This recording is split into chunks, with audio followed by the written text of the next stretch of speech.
우리나라 정부가 얼마 전부터 중국 내 공관에서의 한국행 단기비자 발급을 재개함에 따라 중국도 한국인에 대해 단기비자 발급을 중단했던 보복 조치를 해제했습니다. 그러나 중국에서 코로나19가 재확산하기 시작하자 중국발 여행객에 대한 단기비자 발급과 항공편 추가 증편 등을 제한하고 입국 48시간 이내 실시한 유전자 증폭 PCR 검사 음성 확인서를 필수로 제출하도록 했습니다. 이에 중국은 한국이 차별적 입국 조치를 하고 있다며 한국인에 대한 단기 비자 발급 중단이라는 보복성 조치에 돌입해야 한다고 단체 시위가 벌이고 있습니다. 이에 더해 한국인에 대한 도착비자 발급 및 경유비자 면제 중단, 한국발 입국자 PCR 의무화 조치까지 취해야 한다고 주장하고 있습니다. 심지어 중국 유명항공사 다롄공항에서는 한국발 입국자에게 강제적으로 흰색 비표 착용을 요구하는 모습이 찍히기도 했습니다. 중국 다롄공항이 한국발 항공편 탑승 한국인들에게 흰색 비표를 강제적으로 착용하게 하는 한 장의 사진입니다. 항공업계에 종사하고 있는 관계자에 따르면 중국이 한국발 입국자에 대한 PCR 검사를 보복성 느낌으로 의무화하고 있다. 다롄공항에서는 비행기에서 내리기 전 중국인을 제외한 한국인에게는 숫자가 적힌 흰색 비표를 배부에 강제로 착용하게 한 뒤 별도의 입국자 통로에서 PCR 검사를 받게 하고 있으며 한국발 항공편이 있는 중국 내 공항 중 비표 착용을 요구하는 곳은 다롄공항이 유일하지만 언제 확산될지 모르는 상황이라고 전하기도 했습니다.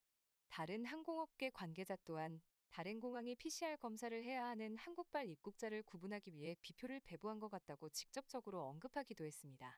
이에 중국 일부 언론들은 다롄항공의 이번 조치를 반박하며 한국이 중국 입국자들에게도 노란색 비표 착용을 요구한 적이 있다. 한국의 강화된 방역 정책을 따라한 것일 뿐이라며 비난하고 있습니다. 해당 기사가 유명해지자 중국 측은 이 모든 건 한국에서 먼저 시작한 것이라며 한국인들이 문제라는 식의 내용의 기사를 보도하기도 했습니다. 현재 중국 웨이보에서 일주일 만에 가장 많은 좋아요를 받은 기사 내용입니다. 해당 기사는 중국에서 시작해 전 세계로 알려지기 시작했는데 해당 기사를 본 외국인들은 중국을 향해 비난의 질문을 던지고 있는 상황입니다. 해당 내용의 번역본입니다. 한국이 중국에게만 다른 차별 대우를 하고 있습니다. 다른 나라에서 도착한 승객들과는 달리 중국발 입국자들은 별도의 출입 통로로 안내되고 있습니다. 그리고 거기서 다시 중국인 단기비자 소지자와 내국인과 외국인, 장기 체류비자 소지자로 분류하고 있습니다. 단기비자 소지자에게는 노란 표차를 걸어주며 절대로 벗어서는 안 된다고 당부하고 있습니다. 이는 한국이 중국에게만 억울하게 차별 대우를 하는 것입니다. 이에 중국 내 여론이 들끓고 있습니다. 한국의 중국발 입국자에 대한 제재 조치와 공항 도착 직후 중국인 특별 대우 등의 보도가 쏟아지자 중국 인터넷에서는 유례없는 반항 감정이 끓어오르고 있습니다. 특히 2030 젊은 세대가 많이 이용하는 샤오홍수 등과 같은 인터넷 커뮤니티와 플랫폼에서 폭발적인 반한 여론이 터져나오고 있습니다. 2014년 한국의 사드 배치 논란 이후 가장 격렬한 반한 감정으로 보입니다. 특히 이른바 K문화에 열광하며 한국의 비교적 우호적인 감정을 가진 중국 MZ세대의 배신감이 상당히 큰 것으로 보입니다. 지금 중국 인터넷 여기저기서 한국 욕이 넘쳐나고 있습니다. 초등학교, 중학교 소셜 네트워크에는 지금 한국 가는 사람들은 다 얼빠진 외국노 라는 글을 올리는 게 유행이기도 할 정도입니다. 이렇게 중국에서 한국의 정치와 한국인들의 인성을 조롱하고 비꼬는 듯한 글을 해외로 적극적으로 전하기 시작했는데요. 중국의 의도와는 다르게 해당 기사를 본 외국인들이 중국인들의 만행을 하나둘 밝히기 시작하자 전 세계가 중국을 비난하며 한국은 그저 적절한 조치를 취했을 뿐 중국이 오히려 보복한 것이 아니냐는 의견을 내보았습니다. 많은 외국인들이 중국에서 겪은 일을 영상과 글로 제보하기 시작했는데요. 그중 중국 공항에서 근무한 경험이 있는 외국인 스튜어드 KT가 직접 전한 내용입니다. 중국 공항에서는 놀라운 일들이 많이 벌어집니다. 놀랍게도 몇 시간 동안 밀폐된 기내 안에서 귀중품이나 현금이 없어지는 피해가 하루에도 몇 번씩 생길 정도입니다. 중국 항공사에서 일하는 직원들만 유독 기내절도 때문에 골치를 앓고 있습니다. 비행기에서 반출 금지된 기내 용품을 무단으로 가져가는 행위는 엄연한 절도죄에 해당되며 항공사에서 절도죄로 고소할 경우 6년 이하의 징역이나 1천만 원 이하의 벌금형에 처할 수 있다고 분명히 경고함에도 불구하고 중국 항공사에서는 이러한 절도 사건이 빈번히 발생하고 있습니다. 중국을 오가는 항공기에서 기내도둑이 기승을 부려 중국 대사관이 주의보까지 발령을 내린 적도 있습니다. 몇 년 전 베이징에서 출발해 체코 프라하로 향하던 중국 하이난 항공 여객기에서 있었던 전 세계적으로 유명한 일입니다. 착륙 30분 전 한 승객이 머리 위 짐칸에 넣어두었던 자신의 가방에서 현금이 도난당한 사실을 발견했습니다. 이를 승무원한테 알리자 다른 승객들도 자신의 소지품을 점검했는데 10여 명의 승객이 자신의 현금이 도난당한 사실을 발견했습니다. 승객들이 각자 도난당한 금액은 적게는 24달러에서 많게는 5,000달러였습니다. 긴급 수색을 한 결과 한 40세 중국인 자리 밑에서 지폐 더미가 발견되었습니다. 좌석 베개 밑에서도 달러 뭉치가 쑤셔진 채 있었습니다. 착륙 후 즉시 체포가 되었으나 공범 2명은 벨라루스행 비행기로 갈아타서 잡지 못했습니다.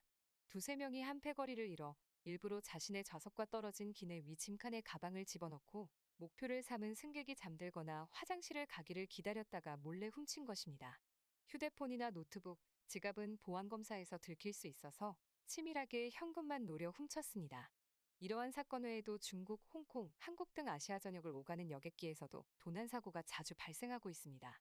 최근에는 한 중국인이 홍콩에서 브루나이로 향하는 비행기 안에서 현금 2,000달러를 훔치다 붙잡혀 8개월 징역형을 선고받는 사건이 있었습니다. 중국 항공은 1년에만 20건의 기내 도난 사건을 적발할 만큼 적지 않은데요. 베트남 항공이 베트남 교통부에 제출한 자료에 따르면 대부분의 절도 행위는 중국인이 범인이었습니다.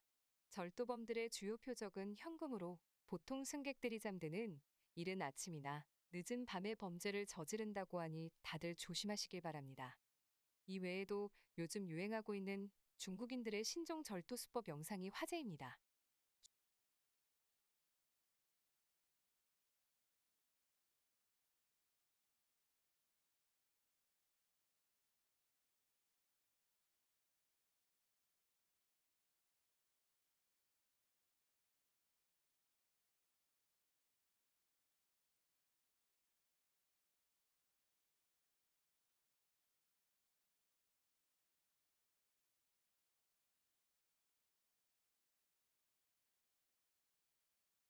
중국 공항에서 벌어지고 있는 일을 본 해외 댓글 반응을 전해드리겠습니다.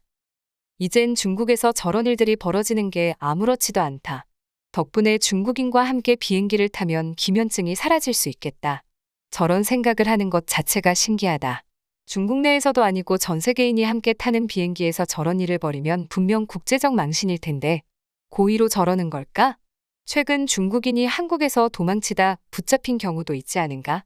왜 중국은 하나만 알고 둘은 모르는 건지 모르겠다. 앞으로 이런 일이 자주 발생한다면 중국 항공은 이용하지 않을 생각이다. 언제는 대국이라 칭하며 대단하고 관대하다고 하더니 한국 따라 법을 개정하는 걸 보니 소국이 따로 없는 것 같다. 저도 중국에서 유학 생활을 하고 있는데 현재 중국에서 한국에 대한 인식이 정말 좋지 않아요. 특히 어린 친구들은 좋아하던 한국 드라마마저 보지 말자고 주장하고 있습니다. 심각해지는 것 같아요. 한국 정부가 주 62회였던 한국-중국 간 국제선 항공편을 오는 28일까지 주 80회로 늘리기로 했습니다. 심지어 다음 달부터는 양국 합의 수준인 주 100회까지 늘리기로 했습니다. 한국이 어서 코로나로부터 완전하게 벗어나길 바라며 이상 파노TV입니다. 시청해주셔서 감사합니다. 구독과 좋아요는 영상 제작에 큰 힘이 됩니다. 눌러주셔서 감사합니다.